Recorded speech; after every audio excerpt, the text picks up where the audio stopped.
direção espera um patrocinador para que a sala possa ser reaberta em grande estilo. Por aqui, o público não pode circular em parte do pátio interno, que fica logo depois da entrada principal. É que parte do reboco das paredes já caiu e há risco de novas quedas. E essa está longe de ser a única obra necessária. O palácio todo precisa ser restaurado.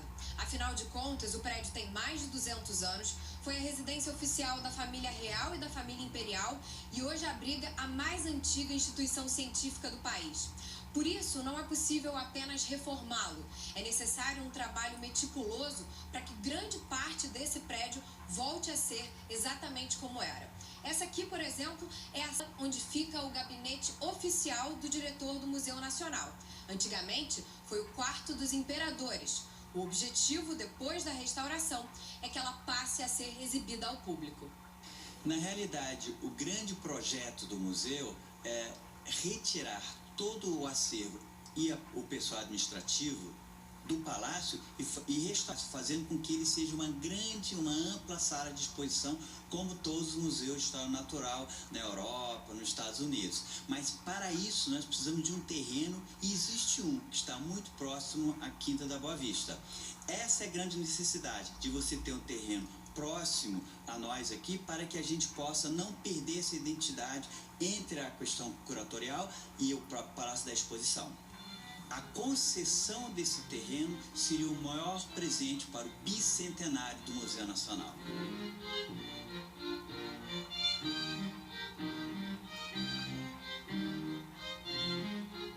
Infelizmente são imagens que daqui para frente são mesmo no nosso arquivo.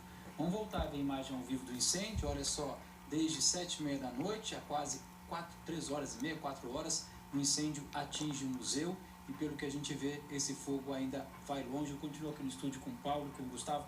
Paulo, a gente falava com o Gustavo há pouco sobre justamente a questão do combate ao incêndio, que é preciso ter dinheiro para manutenção.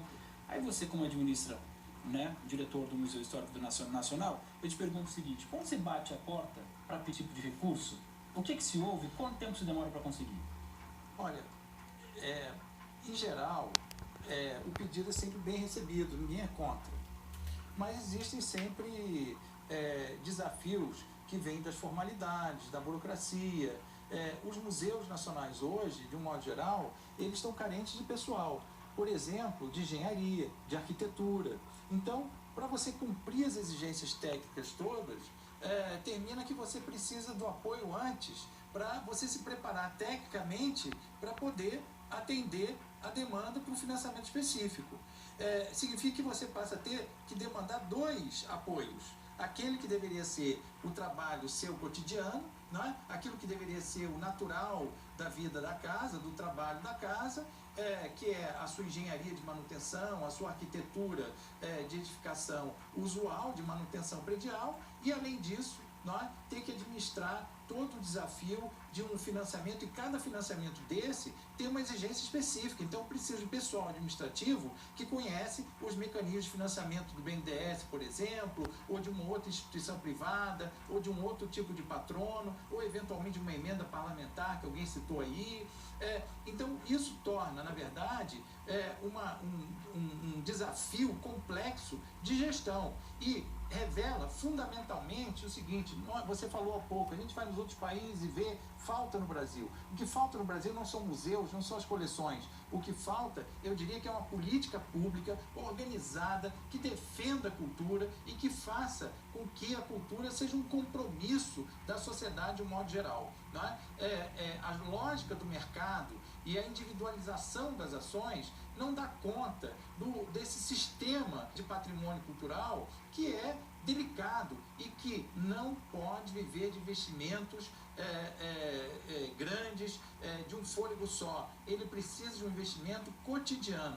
E se trata de um conhecimento técnico especializado, muito específico em alguns casos, e que a gente tem que compartilhar uns com os outros. E para isso a gente precisa ter orçamento que fortaleça essas instituições e ter também pessoal técnico preparado para isso. Há muito tempo nós não temos concursos na área dos museus, não é? E a gente precisa defender isso. Ou então que a gente organize um sistema de gestão. Tem muita gente que fala em mudar o modelo de gestão dos museus, então que se decida mudar. Na verdade, o que nós precisamos hoje é afirmar o compromisso da nossa sociedade em construir, em afirmar civilização no Brasil. Quando a gente perde essas coleções, na verdade, a gente está dizendo que a gente está abandonando o compromisso com a cultura.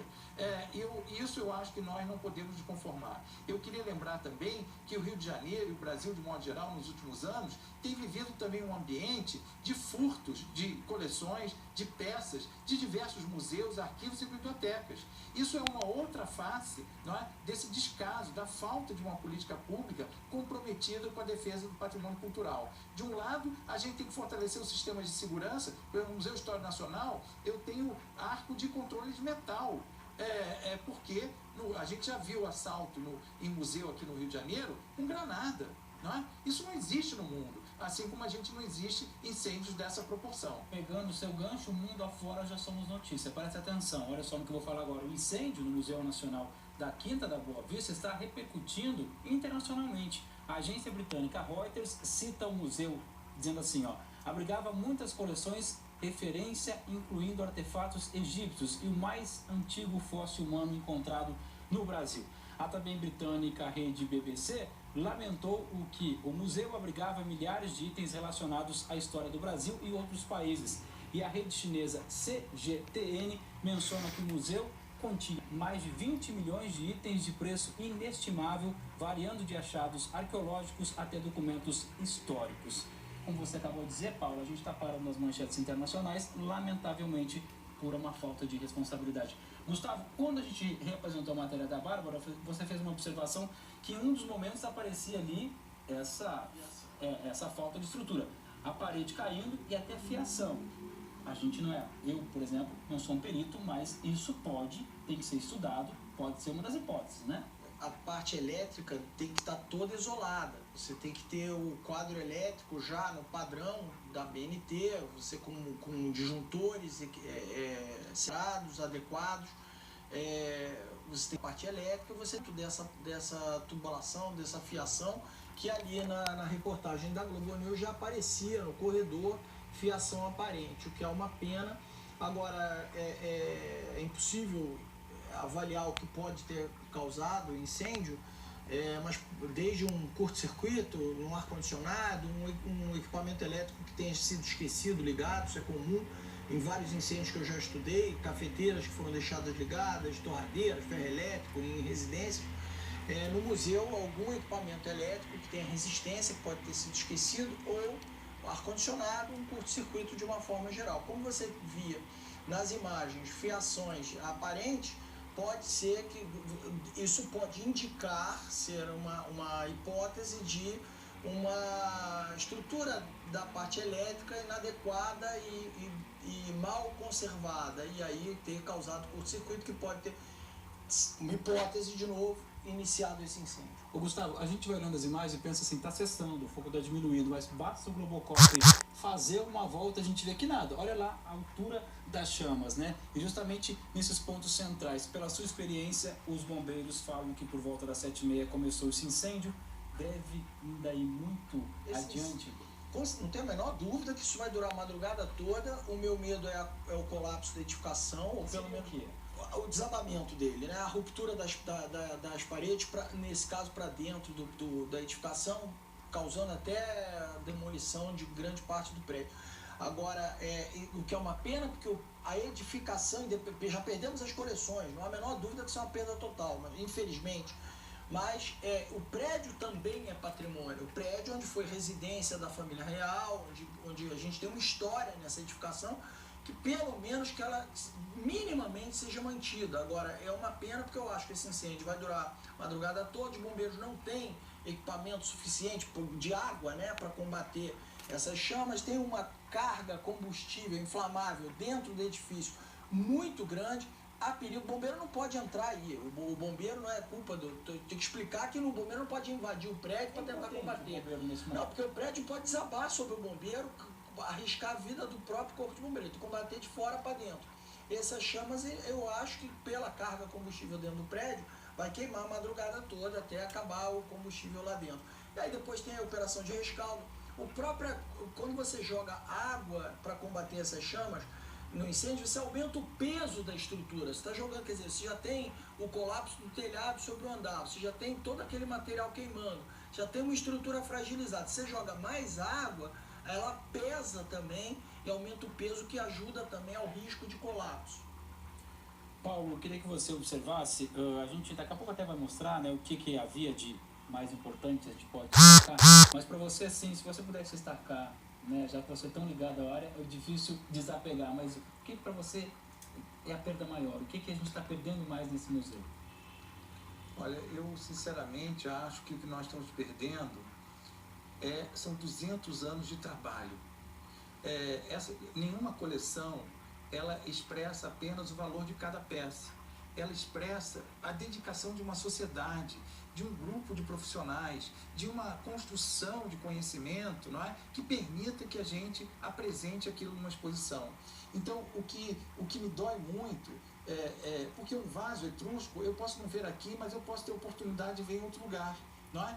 Agora, não ver aqui significa que eu vou ter que fazer muito esforço na minha vida para ver em outro lugar. E isso nós não vamos poder oferecer para toda a sociedade. As crianças entrando ali, quer dizer, fica numa área muito popular do Rio de Janeiro. Exato.